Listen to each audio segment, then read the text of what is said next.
Bonjour et bienvenue dans cette toute nouvelle vidéo pour les premières spécialités sciences et vie de la Terre. Donc dans le thème numéro 1, la Terre, la vie et l'organisation du vivant. Donc là vous allez vous dire, enfin le thème va terminer. Et oui, c'est la toute dernière vidéo de ce thème pour ceux qui connaissent le programme déjà. Voilà donc, et pour ceux qui auraient suivi la toute première vidéo où j'introduisais le programme de SVT. Donc oui, c'est la dernière vidéo de ce thème là. On va s'intéresser donc toujours à la géologie et donc on va conclure la géologie par une notion très importante et par la continuité logique de ce que nous avions évoqué dans la vidéo précédente sur la dynamique de la lithosphère, et à savoir donc la dynamique ici des zones de cette fois-ci convergence. Ok, on a vu donc les zones de divergence, et donc dans la vidéo précédente, il a été vu qu'au cours tout simplement de l'évolution de la lithosphère océanique, lorsque elle se forme à l'axe de la dorsale, et elle va s'éloigner de cet axe de la dorsale, et donc par conséquent, en s'éloignant de l'axe de la dorsale, elle refroidit, et donc en se refroidissant, elle va tout simplement s'épaissir, augmenter par conséquent de densité, et finir par plonger sous une autre lithosphère. Et on a vu donc que tout simplement cela va être à l'origine d'un autre mécanisme, qui est tout simplement la subduction qu'on va voir dans cette vidéo. Alors dans un premier temps, on va s'intéresser ici à toute la dynamique qui se passe au niveau d'une zone de convergence, ok, ou de subduction pour faire ça. Alors dans un premier temps, on va s'intéresser précisément aux caractéristiques d'une zone de subduction, ok, voilà. Ensuite, dans un second temps, donc, une fois qu'on a vu les caractéristiques, on va voir tous les mécanismes qui se déroulent au sein de ces zones-là, ok, afin d'aboutir à deux choses, afin d'aboutir donc au plongement d'un lithosphère océanique sous une autre, mais vous allez voir un autre mécanisme qui est assez surprenant au sein de ces zones-là, donc de subduction précisément, on va voir également présence d'un volcanisme explosif, ok. Et enfin, dans un troisième temps, donc là ça risque d'être un peu plus long, on va voir les zones de collision, ok, donc avec les différents indices de la collision en surface, et donc on finira aux conséquences qu'il peut avoir, ok, voilà, au niveau de ces zones-là. Bon, c'est parti mon kiki, la vidéo va être très chargée. Alors, tout d'abord, donc caractéristiques de zone de subduction. Donc il n'y en a pas énorme, il n'y en a pas 50 000, mais on va quand même en citer quelques-unes. Donc une zone de subduction, première chose, c'est tout bête, mais elle va se caractériser par le plongement d'une lithosphère, donc la plupart du temps lithosphère océanique, sous une autre. Alors j'ai bien dit sous une autre, ok, pour une zone de subduction. Ok, pourquoi sous une autre? Parce que tout simplement, on est bien d'accord, la lithosphère océanique, elle va plonger sous une autre, donc ça peut être sous une autre lithosphère continentale la plupart du temps, mais ça peut être également sous une autre lithosphère océanique, ok, ça arrive. Ça, c'est la première des choses qu'il faut bien avoir en tête. Deuxième des choses, donc, au niveau de la répartition des séismes, ici, donc, la répartition de ces séismes va suivre un plan un peu particulier qu'on appelle le plan de Vadati-Benioff, ok, bravo, que je vous montre juste là. Donc, comme vous pouvez constater ici, la répartition des séismes, elle ne se fait pas au hasard, ok. Elle suit vraiment ce plan de Vadati-Benioff, là, qui est un plan tout simplement couché, incliné, ok, bravo, incliné vers le bas, et donc dans le sens tout simplement vraiment de la chute, ok. Également, troisième chose toute bête, mais une zone de subduction, donc ça se caractérise par plongement d'une plaque sous une autre, une plaque océanique sous une autre plaque en l'occurrence, et on va voir après d'une fosse océanique très importante. Le quatrième élément qui va caractériser ces zones-là, c'est également la présence de roches riches en silice, et également d'un volcanisme explosif. Voilà, donc c'est un peu les différentes caractéristiques de ces zones-là. Et donc ici, on va s'intéresser maintenant dans un second temps justement à tous les mécanismes qui se déroulent au sein d'une zone de subduction. Donc première étape, comme on a dit, on a le plongement comme ça de la lithosphère océanique sous une autre, ok, parce qu'elle va augmenter tellement de densité que maintenant elle va être obligée de chuter, ok. La densité va être... Alors pourquoi elle va chuter? Parce que la lithosphère océanique va augmenter de densité, on est d'accord. Et donc elle va tellement augmenter de densité que sa densité va être supérieure à celle de la sténosphère, ok, qui est juste en dessous. La sténosphère, je vous rappelle, la densité c'est autour de 3,25 ou 3,2 ou même 3,3 pour certains profs d'SVT. Bon, voilà. Et donc la lithosphère océanique, à un moment donné, elle va tellement augmenter de densité qu'elle va s'affaisser, ok. Elle va affaisser comme ça la sténosphère, et donc va plonger sous la sténosphère par augmentation de densité. Donc elle va plonger comme ça sous la sténosphère du fait de sa densité, et notamment donc aussi deuxième raison, elle plonge sous la sténosphère, sous une autre lithosphère, donc dans la sténosphère du fait de la densité, ok, bravo. Et donc du fait de la densité qui est de plus en plus élevée, ça a exercé une force de traction sur la plaque, ok, bravo, en est d'ailleurs le moteur. Et donc, premièrement, on a le plongement de la plaque sous une autre lithosphère dans la sténosphère, ok. Et donc, du fait d'une densité qui est de plus en plus grande, comme j'ai dit. Deuxième étape, donc, tout simplement, plus on va descendre en profondeur, et plus, forcément, les conditions de température et de pression vont évoluer. Selon le géotherme que je vous affiche juste là, donc là, en zigzag, là, comme vous pouvez le voir avec les différents points, c'est le géotherme de la fosse océanique, ce coup-ci. Et donc là, pareil, on a les différents états. Alors, je vais préciser dans la dernière vidéo. Donc, on a l'état solide, liquide et gazeux. En fait, donc, chaque changement d'état a un nom, ok. On a le solidus, donc le solidus, bah, ça va être entre le solide et le liquide. Et on a des liquidus, donc ça va être entre liquide et tout, enfin, ça va être entre partiellement fondu et liquide, ok, bah, ou entre liquide et tout simplement gaz, ok, bah, voilà. Bon, maintenant on en arrive, maintenant donc on revient aux choses sérieuses. Donc on revient aux choses sérieuses, et donc comme je vous l'ai dit, donc en plongeant sous une autre lithosphère, donc la plaque elle est constituée de roches, ok, et donc les roches, et bah, vu qu'elles ne vont pas être soumises aux mêmes conditions de température et de pression, vont donc changer tout simplement bah, de composition. Et donc, on va avoir un métamorphisme qui va s'installer. Ok, on va avoir un métamorphisme qui va s'installer, puisqu'en effet, bah, plus on va plonger, et donc sous une autre lithosphère et donc dans la sphère, et plus, bah, en conséquence, on va avoir moins d'eau déjà. Ok, on va avoir moins d'eau et donc la pression va être plus grande. Et donc, on va avoir un métamorphisme qui va être le suivant. Tout d'abord, donc, on avait ici un schiste vert qui va se transformer en schiste bleu, et ce schiste bleu, donc, il va se transformer en éclogite. Ok, bravo. Et une fois que donc l'éclogite est formée, et bah, à un moment donné, donc troisième étape, on va voir hydratation de la lithosphère chevauchante, ok, donc de la lithosphère adjacente en quelque sorte.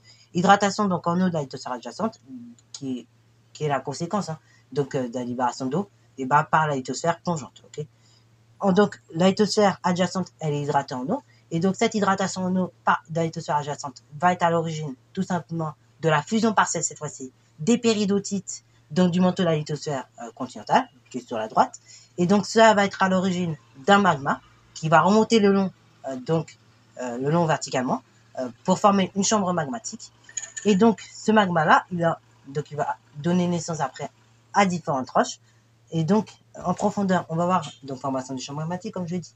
Et donc on va voir en profondeur formation de roches volcaniques, dites plutoniques, ok, donc avec notamment et donc ces roches-là, bah, c'est notamment du granit et de la diorite. Ça, c'est la première étape.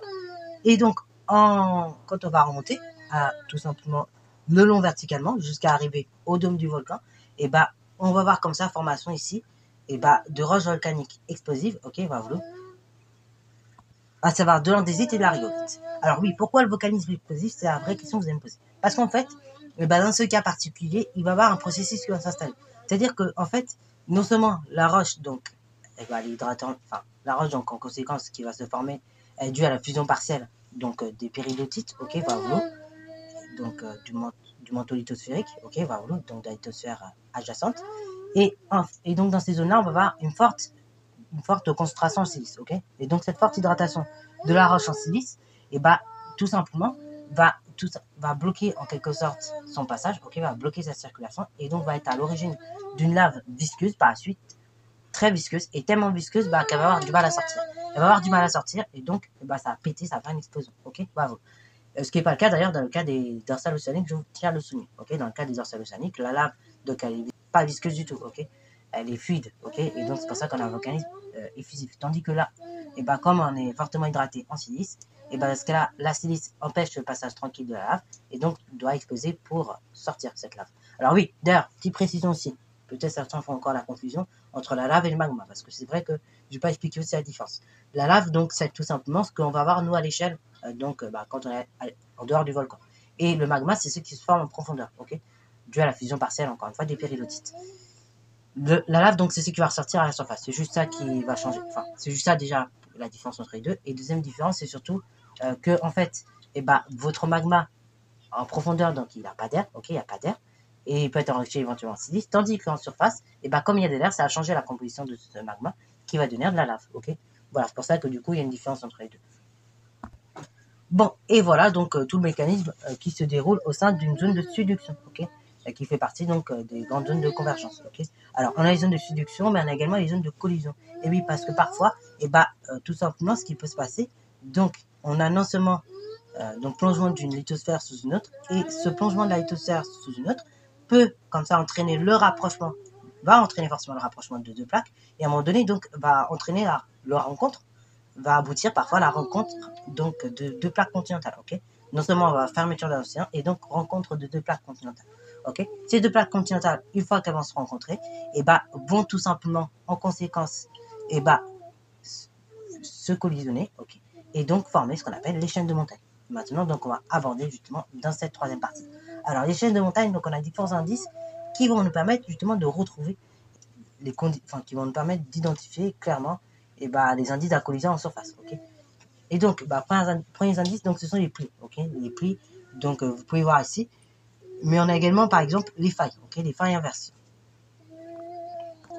Alors, maintenant, je vais vous expliquer la différence entre les plis et les failles inverses, parce que certains vont me dire, ouais, je comprends pas trop bien le bail.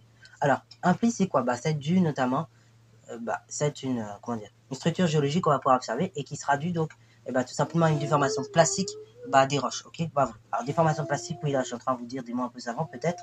Une déformation plastique, c'est par exemple quand vous prenez, donc vous vous souvenez, là, enfin, peut-être vous avez vu ça quand vous étiez petit, vous vous souvenez les règles comme ça, là. Je sais, vous en trouvez une. Donc, les règles en plastique, là, qui sont vraiment assez malléables. Et vous prenez une règle en plastique malléable, vous la tournez, vous la tripotez, vous l'appuyez, vous la mastiquez, bref, vous la déformez dans tous les sens, et elle va pas casser cette règle. Je dis ça, c'est par expérience en plus. Et le pire, j'ai vraiment fait ça. Bref. Donc, on plie la règle, on la déplie, on la déforme, bref. Ça ne va pas se casser. Mais malgré tout, il y a une déformation qui se crée. Ok? Donc, ça, c'est une déformation plastique. Et donc, ça, c'est ce qui définit un pli. Un pli, ça va être tout simplement une structure géologique qu'on va pouvoir observer et qui sera due, tout simplement, à une déformation plastique. Ok? Une déformation plastique entre, deux morceaux de roche. Ok? Voilà, entre deux blocs. Et puis, donc, dans le cas, ça casse. Donc là, déformation cassante. Donc là, c'est par exemple quand vous prenez une règle, je sais pas moi, style MAPED, voilà, des règles comme ça là que je vous affiche. Bon, je pense que vous avez déjà fait le test au moins une fois, par malheur, ou même pour vous amuser peut-être, mais là c'est vraiment pour s'amuser qu'on fait le test, parce qu'on se doute que ça casse. Et vous avez essayé de la déformer la règle, et boum, elle claque, elle va casser tout de suite. Donc là, c'est ce qu'on appelle une déformation cassante. Et donc, c'est ce qui va être à l'origine du faille inverse. La faille inverse, ça va être tout simplement dû tout ça, c'est une structure géologique qu'on va pouvoir observer et qui est due, comme ça, à une déformation cassante entre deux blocs rocheux. Okay, petite précision que je vais rajouter en plus, c'est que tout simplement, que ce soit pour les plis, les failles inverses, en fait, dans tous les cas, chacune de ces déformations va entraîner donc un raccourcissement donc tout simplement horizontal. Ok, voilà. Donc, on va voir à l'horizontale, donc les deux blocs qui vont occuper moins de place, mais on va donc avoir un épaississement vertical, comme vous avez pu le voir marqué à chaque fois sur les schémas, des plis et des failles, ok, donc qui va permettre donc la formation de chaînes de montagne. Première des choses. Et deuxième des choses également, certains pourraient se demander, mais du coup c'est quoi une faille normale? Et une faille normale, c'est le même principe qu'une faille inverse, en fait, c'est-à-dire c'est une déformation cassante, ok, de deux blocs rocheux, mais cette fois-ci, au lieu, tout simplement que ça puisse permettre donc un raccourcissement horizontal et donc un épaississement vertical. Ici, donc, on aura une extension entre les deux blocs continentaux. Voilà. Bon, là, pareil, vous reverrez ça normalement plus dans le détail en classe de terminale encore à ce sujet-là. Bon, voilà. Donc ça, c'est les différents indices qu'on peut avoir. Alors aussi, petit indice que je voulais ajouter, c'est ce qu'on appelle les nappes de charriage. Ok. Donc un indice que vous étudierez encore plus en détail en classe de terminale. Donc les nappes de charriage, c'est quoi? C'est tout simplement, en fait, ce genre de structures qui sont un peu particulières, qui sont en fait dues à des blocs rocheux qui vont se déplacer les uns le long des autres, ok? Et au sein de ces nappes de charriage, donc là, il va y avoir un certain nombre de mécanismes assez complexes que je ne vais pas trop développer dans cette vidéo-là. Pour le coup, rendez-vous en termes de la spécialité. Voilà, pour ceux qui voudront bien comprendre ça dans le détail. Mais donc, les nappes de charriage, on a des blocs rocheux qui vont se déplacer le long de d'autres blocs rocheux, ok? Et donc ils vont donner lieu à des légères déformations, comme on peut voir ici. Ok, nappe de charriage. Et donc le nappe de charriage, attention, ça ne va pas respecter ce qu'on appelle le principe de superposition. Donc je l'explique rapidement. Le principe de superposition, il va vous dire que tout simplement deux strates, ok, ou bien deux blocs rocheux, ils vont se superposer de la façon suivante. C'est-à-dire que tout simplement la strate la plus récente sera toujours située au-dessus de la strate la moins récente. Ok, donc la strate la moins récente sera toujours située au-dessus de la plus récente, pour faire simple. Ça, c'est ce qu'on appelle le principe de superposition. Et ce principe-là, il ne va pas être respecté en raison de différents événements tectoniques qui ont pu avoir lieu. Par exemple, des déformations, du volcanisme, ok, des choses comme ça. Donc ça, c'est ce qu'on peut voir à la surface, ok. Deuxième chose, là, maintenant, si on observe en profondeur, en profondeur, donc, on va voir comme ça ce qu'on appelle formation d'une racine crustale. Alors oui, formation d'une racine crustale. Pourquoi? Parce que tout simplement, ça veut dire, ou bien épaississement crustal, c'est la même chose, ça veut dire qu'au sein de, quand on va avoir une montagne qui va se former, la croûte océanique va s'épaissir. Elle va s'épaissir ici par ajout de racines crustales, ou bien de croûte océanique en fait. Ok, voilà. Et ainsi donc, une zone donc de discontinuité que habituellement va situer par exemple autour de 7 ou 10 km sur les coins, autour de 7 ou 10 km, va se situer beaucoup plus basse au sein des montagnes, au sein du chaîne de montagne. Donc le gros va se situer autour de 40 km, tandis que par exemple au sein d'un continent ou même dans l'océan, le mot est situé à 7 km. Vous voyez un peu des... Donc c'est pour cela que tout simplement on a un mot plus bas. Et non seulement donc ces zones donc, de collision vont entraîner tout simplement la formation de racines crustales qui va permettre d'affaisser le mot plus bas, ok, bravo. Mais également donc à l'échelle de la roche, ça va entraîner donc différentes choses, ok, ça va entraîner donc du métamorphisme, et donc du métamorphisme notamment avec la formation de foliation par exemple, c'est-à-dire de bandes de lignes parallèles, ok. Voilà, donc c'est tout pour cette vidéo, voilà, qui résume à peu près tout le chapitre. Donc on a fait à peu près le tour sur la géologie. Donc voilà, c'est fini. Pour ceux qui se disaient enfin, j'espère que c'est terminé, bah là c'est bien et bel et terminé. Donc, bah en tout cas, j'espère que la vidéo t'a plu, qu'elle t'aura bien aidé. Voilà pour la partie géologie. Et puis n'oubliez pas une chose, la vie est belle, et donc sur ce, à une prochaine vidéo.